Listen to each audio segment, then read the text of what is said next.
뉴욕 증시가 큰 폭으로 상승세를 보였습니다. 나스닥은 9,000포인트를 돌파했고요. 다우지수도 강하게 상승하면서 24,300포인트 1.9% 상승했습니다. 자, 뉴욕 증시가 이렇게 강하게 상승 흐름을 보이는 거 어느 정도 예상은 하고 계시리라 생각합니다만 거기에 대한 이야기들 짚어드리도록 하겠습니다.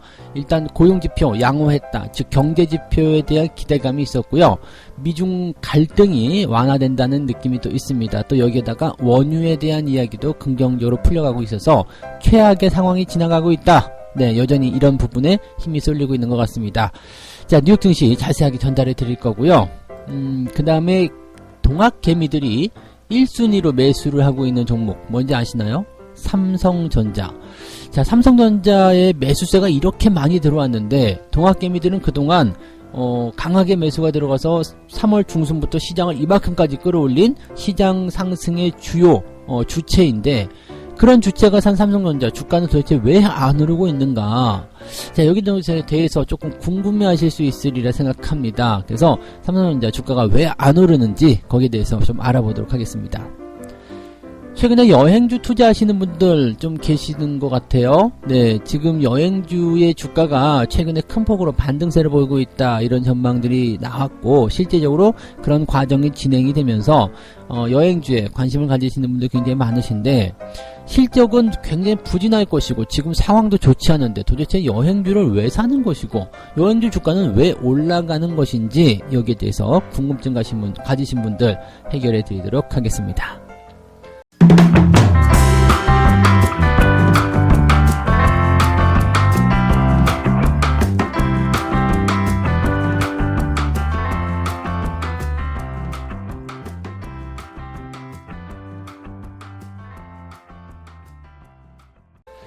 네, 반갑습니다. 오늘은 5월 9일 토요일입니다. 네, 비가 오네요.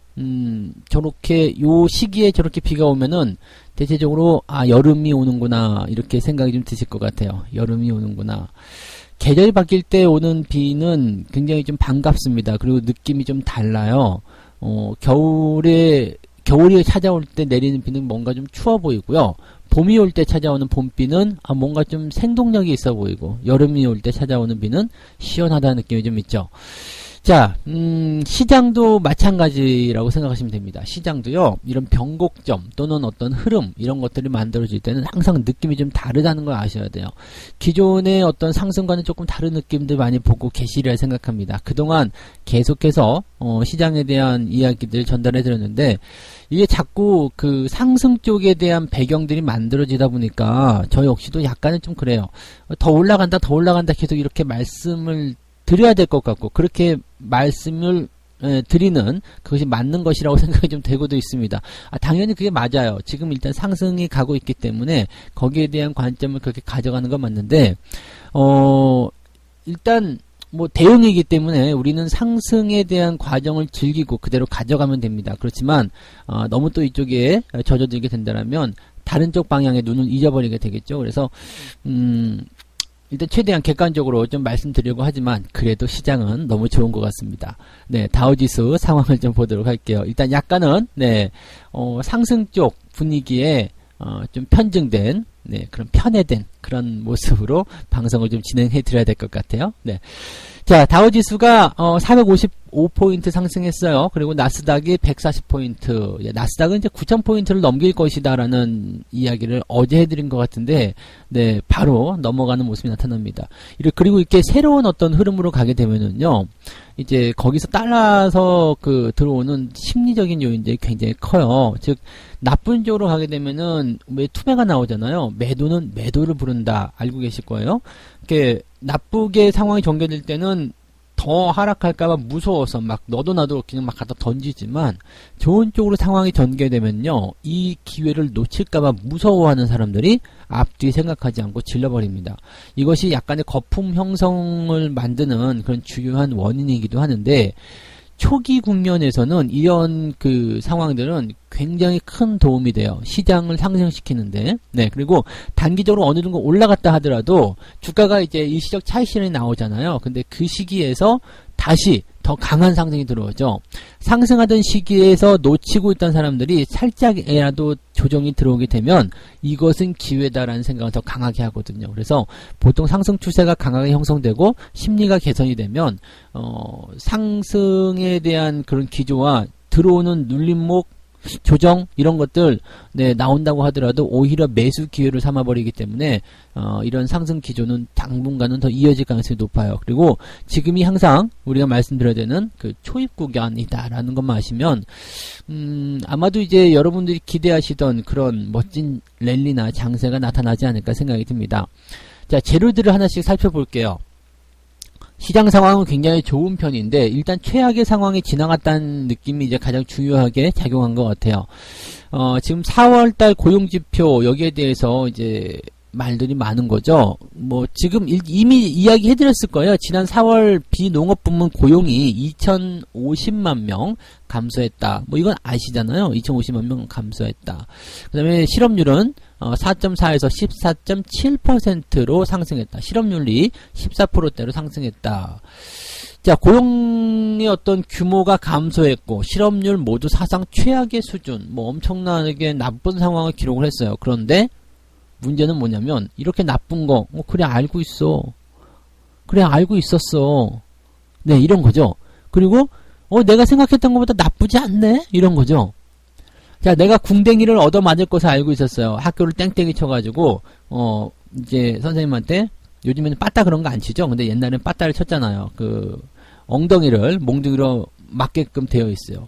그 전에는 걱정 반 뭐 고민 반 해가지고 막 가슴이 두근반 세근반 누이치는 마음도 좀 있고 그러다가 직접 맞아보니까 생각보다 안 아파.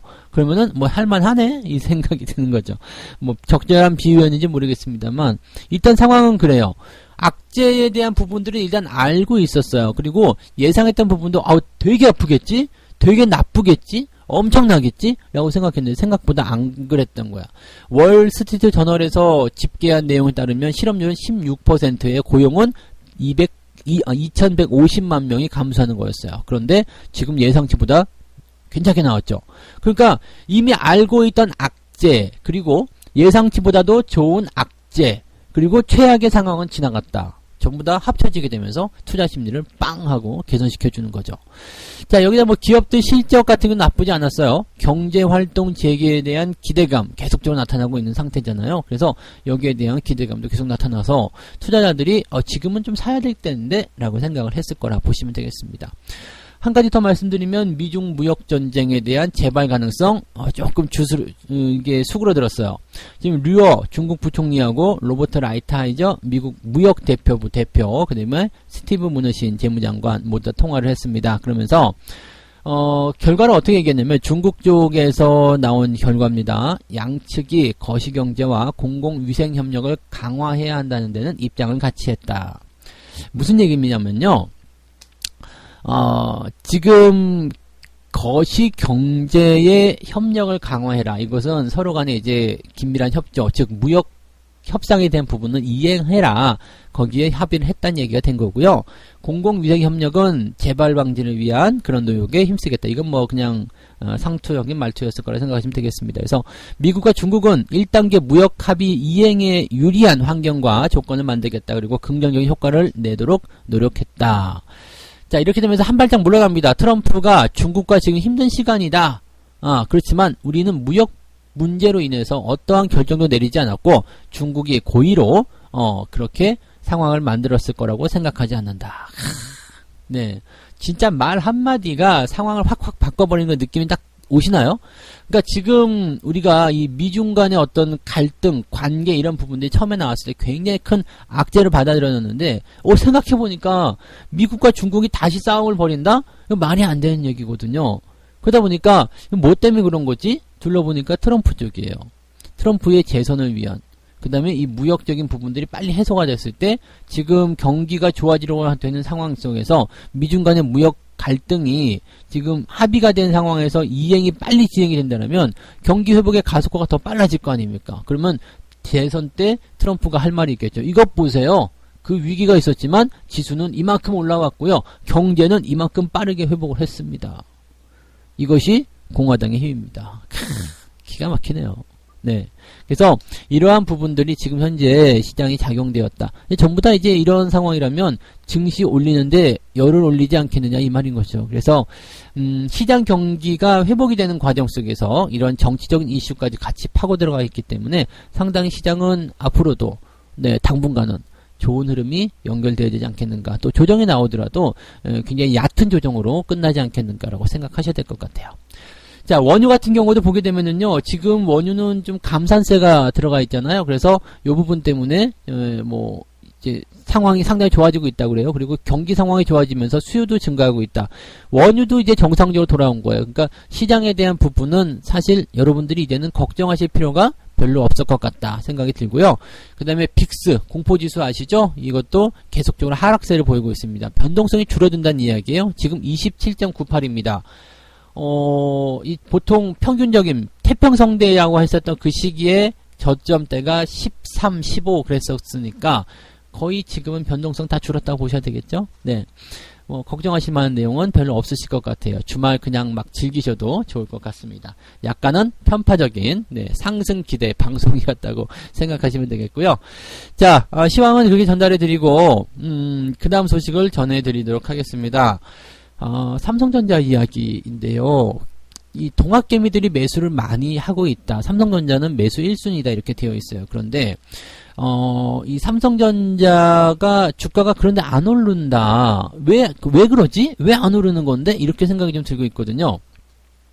사실 지난 3월 말부터 개인 투자자들의 이 위력 다 보셔서 아실 거란 말이에요. 이 시장에 들어온 개인 투자자들이 시장을 얼마만큼 끌어올렸는지, 또 그 시장의 상승이 기관과 외국인들의 매도가 계속해서 나타날 수 있었던 부분이었는데, 그거 그냥 개인들이 다 그냥 뭐라고 그래, 이게 씹어먹는다 그러나요? 이게 완전히 그냥 네, 장악하면서 시장을 끌어올렸고, 어느 정도 올라오게 되면서 이제 의견이 좀 분열되는 상황이 나타나서 이제 흐름 자체가 좀 바뀌긴 했습니다만, 그래도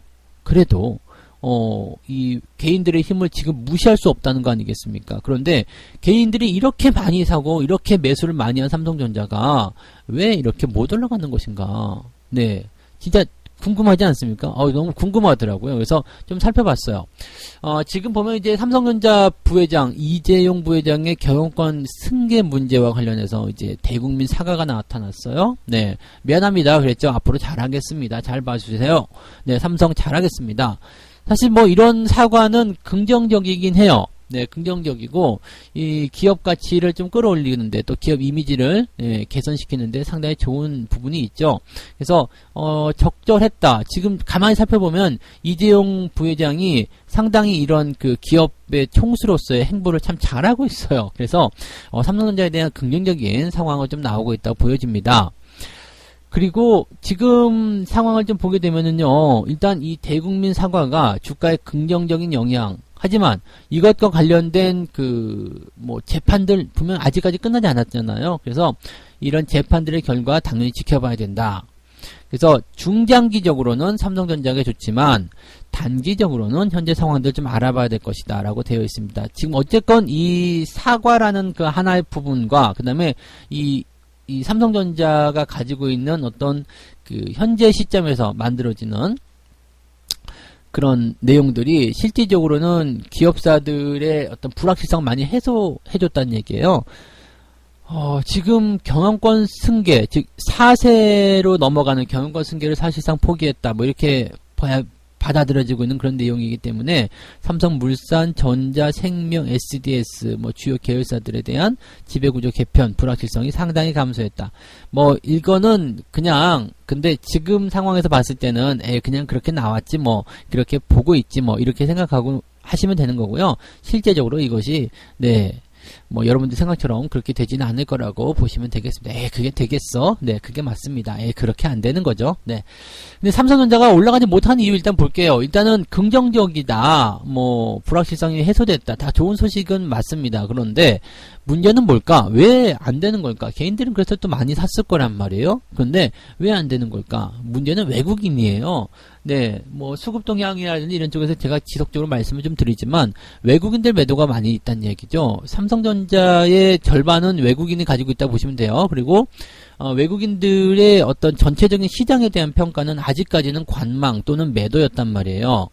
외국인들이 매도를 많이 집행한다. 자, 생각해 보시죠. 자, 외국인들이 한국 시장에 대해서 매도를 10% 하기로 결정을 내렸어요. 그러면 어떻게 될까요? 비중 50%를 가지고 있는 삼성전자에서, 아니지, 비중으로 가시면 안 되고 금액으로 볼게요. 만약에 삼성전자에 1조 원, 100조 원이 지금 외국인이겠죠? 네, 100조 원이 외국인이야. 그리고 한국 시장에 대해서 이제 10%의 비중 감소를 원했어. 그러면 100조 원의 10%면 얼마예요? 10조 원이 나가는 거거든요. 네. 그 다음에요. 다른 어떤 종목들, 뭐 시총이 뭐 20조, 30조 이런 종목들 같은 경우는 외국인들이 30% 갖고 있다. 좋아요. 그러면 뭐 많이 갖고 있어 봤자 20조, 30조이기 때문에, 예, 뭐 20%, 30%, 그죠?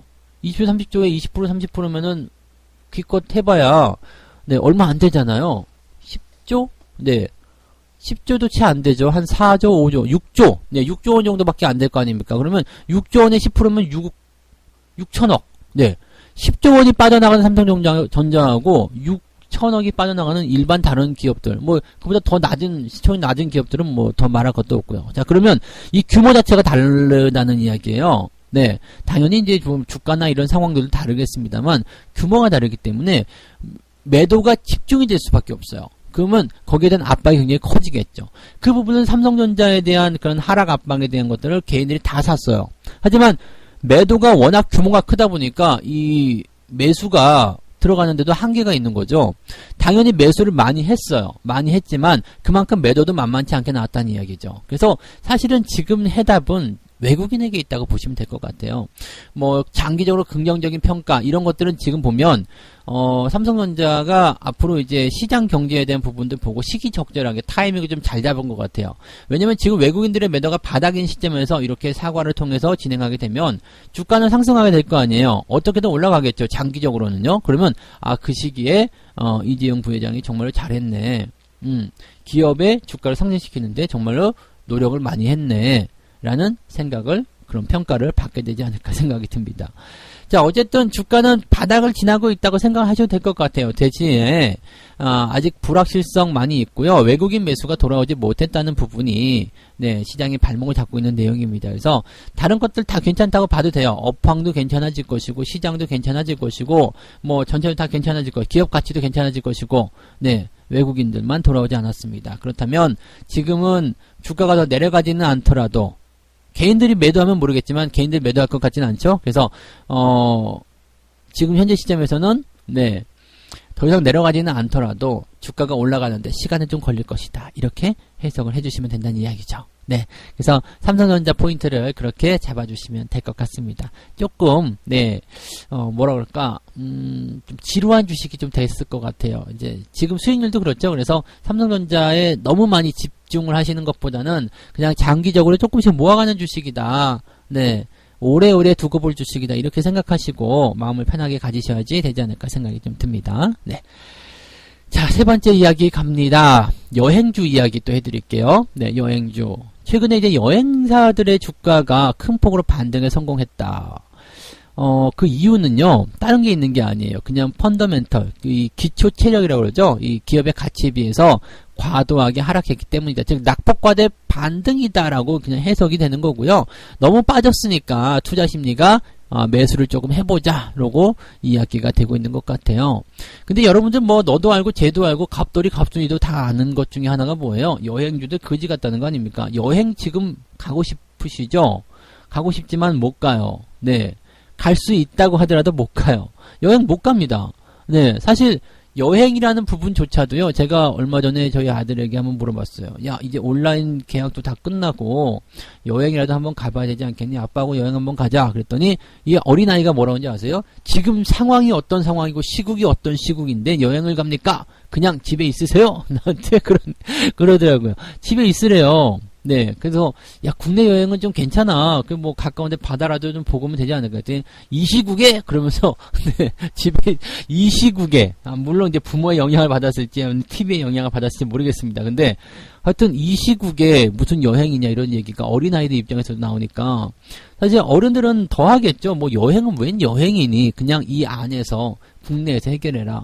이런 식이죠. 국내에서 해결할 거면 여행사를 굳이 낄 필요가 없어요. 그러면 실질적으로 여행 업종에 대한 부분들의 실적은 계속 나빠질 거라 생각하실 수 있습니다. 그런데도 불구하고 그냥 낙폭과대라고 해서 주가가 올라간다. 사실 이것만으로 보기는 조금 부담이 좀 크지 않을까 생각이 들어요. 이유를 한 가지 더 이야기해 드릴 수가 있을 것 같아요. 이제 실적에 대한 부분들이 이렇게 나빠지고요. 업황이 이렇게 나빠지게 되면 이른바 이제 잡초 뽑기라고 해야 되나요? 왜 우리가 논에다가 이제 논이나 밭에다가 이제 씨를 심으면 이제 나오잖아요. 파종을 해서 나오는데 거기서 보면 이제 꼭 잘 나가는 놈이 있고 좀 이렇게 어중간하게 잘 못 가는 애들 있잖아요. 그러면 그런 것들 다 솎아내죠. 뽑아내서 버리잖아요. 그러니까 잘 나가는 놈, 센 놈만 남는 거예요. 그러니까 이렇게 업황이 안 좋아지고 그렇게 되면은요, 대체적으로 체력이 약하거나 위기에 놓여 있는 그런 중소자본 그런 기업들은 도산해서 없어져 버려요. 또는 감원을 해서 회사의 규모가 작아지게 됩니다. 왜냐하면 위기 상황을 버티기 어려우니까. 하지만 지금 1등 기업들, 하나투어나 모두투어 같은 1, 2등 기업들 같은 경우는 자본력 풍부하고요. 워낙 시장 점유율이 크잖아요. 그러면 오히려 경쟁 상대들이 줄어드는 과정 속에서 이런 회사들은 더 덩치가 커지게 되는 거죠. 그러니까 위기 극복만 잘 넘기면 되는 거예요. 극복을 할 수만 있다라면, 살아남기만 한다면 그 이후에는 승승장구가 나타날 수 있다. 그러면 지금이 최악인가? 거기에 대해서 베팅을 투자자들이 한 거라고 보시면 되는 거죠. 자, 이런 상황이기 때문에 일단은 하나투어나 모두투어나 이런 살아남을 것으로 예상되는 기업들의 주가가 올라갔을 것이다 라고 생각해 주시면 되는 건데, 문제는 있죠. 언제 실적이 개선될 것인가. 이 여행 상황이 언제쯤 개선될 것인가. 바로 이겁니다.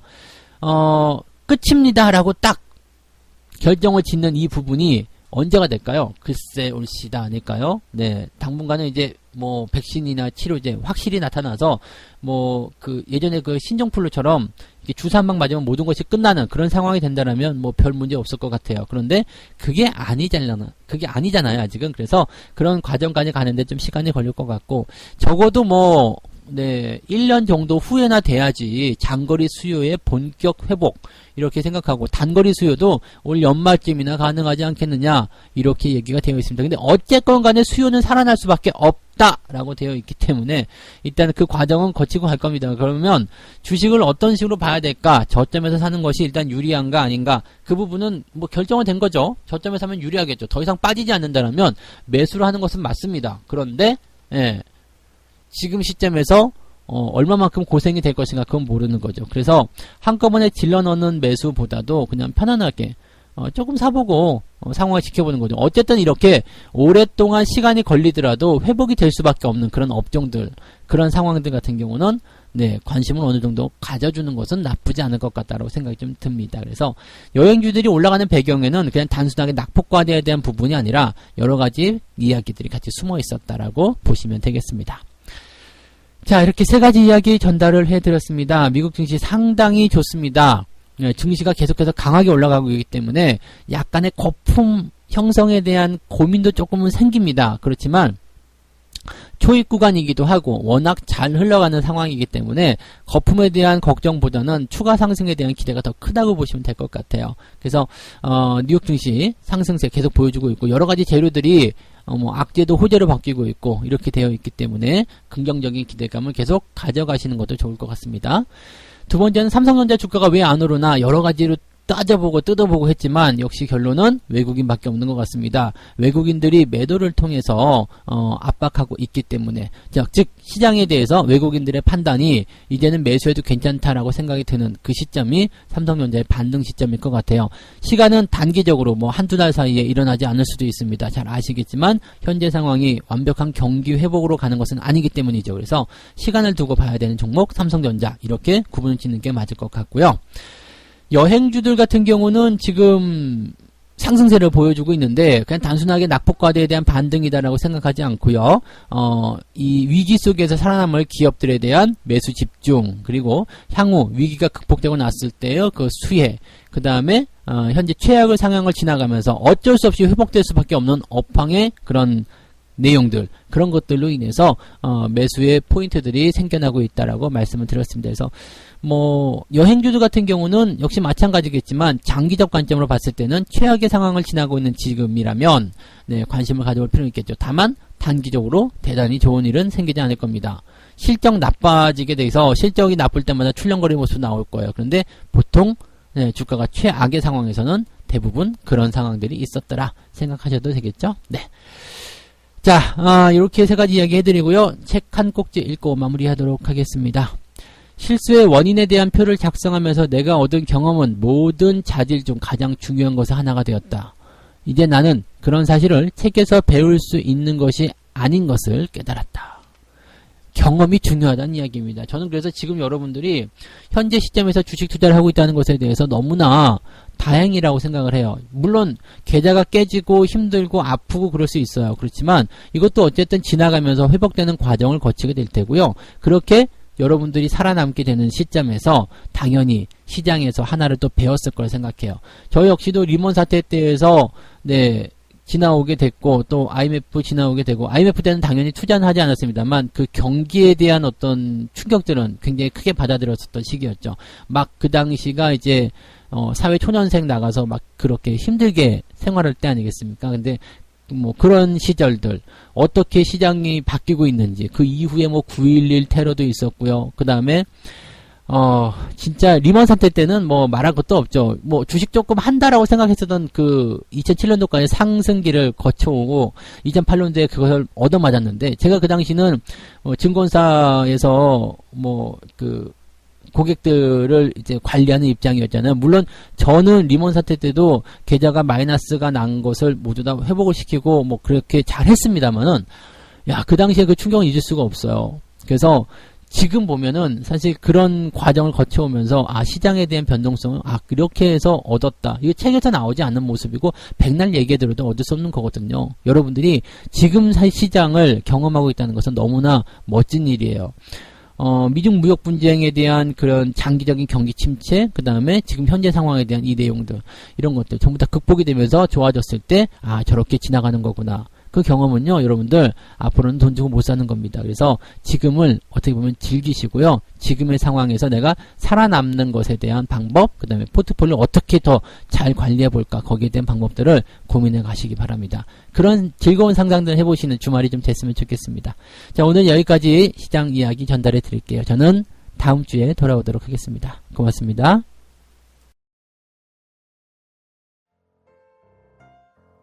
본 방송에서 제공되는 모든 정보는 투자 판단의 참고 자료이며 투자의 최종 책임은 본 방송을 이용하는 본인에게 있습니다.